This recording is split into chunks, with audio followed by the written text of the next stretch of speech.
নির্বাচন কমিশন বলছে অনেক নারী ফেস ঢাকতে চান বলে জাতীয় পরিচয়পত্রে তারা ছবি তুলছেন না এবং তাদের সংখ্যাটা বেশ বড়। প্রশ্ন হলো, তাদের দাবি কি যৌক্তিক নয়? ভাই, এই নিউজটি আমারও চোখে পড়েছে।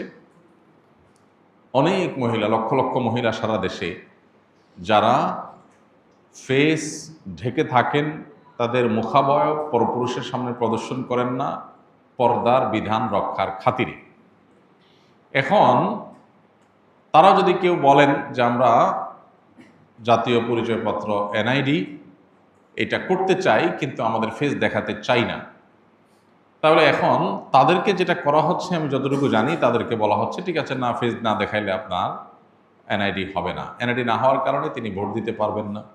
এনআইডি না হওয়ার কারণে তিনি সরকারি অনেক সার্ভিস থেকে বঞ্চিত হবেন, অনেক কাজ তিনি করতে পারবেন না, জমি জমা দলিল প্রমাণ অনেক কিছুতে তিনি ঝামেলায় পড়বেন।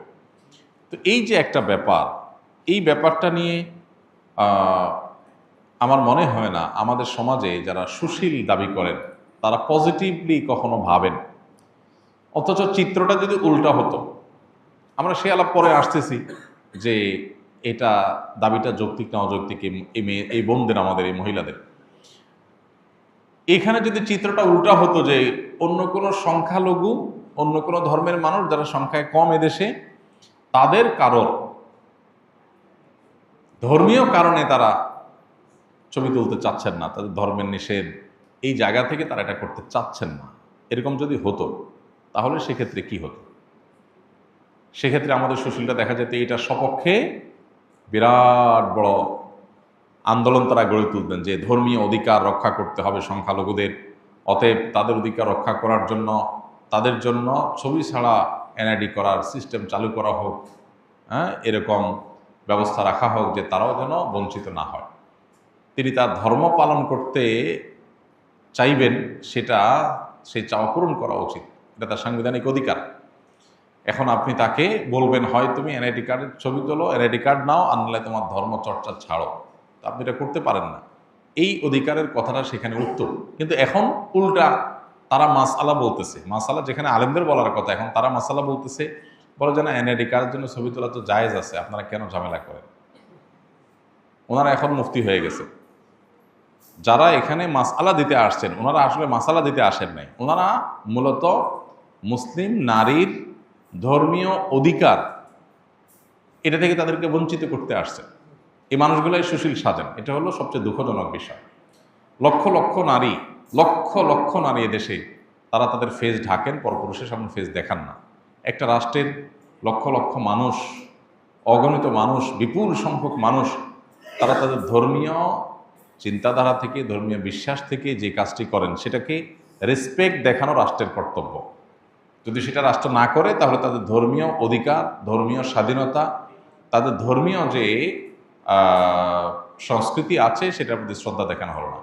এটা ভিন্ন আলাপ যে তাদের এটা কি বাড়াবাড়ি নাকি এটা শরিয়া, এটা কিন্তু কালচার হিসাবে আপনি দেখেন, সংস্কৃতি।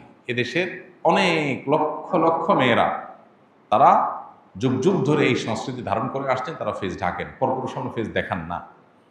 তো এই সংস্কৃতিটাতে এই মাটির মানুষ ধারণ করছেন যুগ যুগ ধরে, সেটার প্রতি রেসপেক্ট দেখানো আপনার কর্তব্য। পৃথিবীর অন্যান্য উন্নত দেশে জনগণের চাওয়াকে এত রেসপেক্ট করা হয়, এত গুরুত্ব দেওয়া হয় যে জনগণের বিপুল সংখ্যকের কোনো চাওয়ার বিপরীতে কখনো কোনো আইন, কোনো সিস্টেম তারা হতে দেয় না। তো আমি আশা করব এখানে যে সমস্ত বোনরা তারা ফেস ঢাকতে চান তাদেরকে সে অধিকার দেওয়া উচিত, এবং তাদের আইডেন্টিটি যদি কোথাও নিরূপণ করা কঠিন হয় তাহলে সেক্ষেত্রে বায়োমেট্রিক পদ্ধতি থাকবে, আরও বহু পদ্ধতিতে তাদের আইডেন্টিটি যাচাই করা যেতে পারে, সে অপশন থাকা উচিত। এটা তো দূরের কথা, আমাদের অনেক বোনরা আছেন, আমি জানি যে বিভিন্ন জায়গায় তাদের ছবি তোলার জন্য একজন পুরুষ লোক বসায় দেওয়া হয় এবং বাধ্য করা হয় একজন পুরুষ লোকের সামনে তাকে ছবি তুলতে হবে।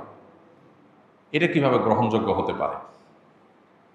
যদি কোনো নারী ছবি তুলতে রাজিও হন আর তিনি পরপুরুষের সামনে নিজের ফেস দেখাতে রাজি না, তাহলে একজন মহিলা অফিসার দিয়ে, একজন মহিলা মানুষ দিয়ে ওই মহিলার ছবি তোলানো উচিত। এতটুকু রেসপেক্ট যদি মানুষের ধর্মীয় কার্যক্রমের প্রতি না থাকে তাহলে এটা আমাদের জন্য লজ্জা জাতি হিসাবে, এর চেয়ে বড় কিছু নাই, এর চেয়ে বলার কিছু নাই।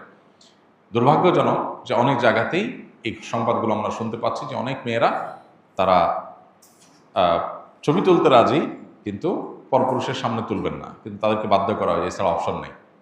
তো এটা অবশ্যই অগ্রহণযোগ্য, এগুলোর বিরুদ্ধে আমাদের কথা বলা উচিত এবং দীর্ঘদিন পর্যন্ত দিনই চর্চা করাটা এদেশে নানাভাবে একরকমের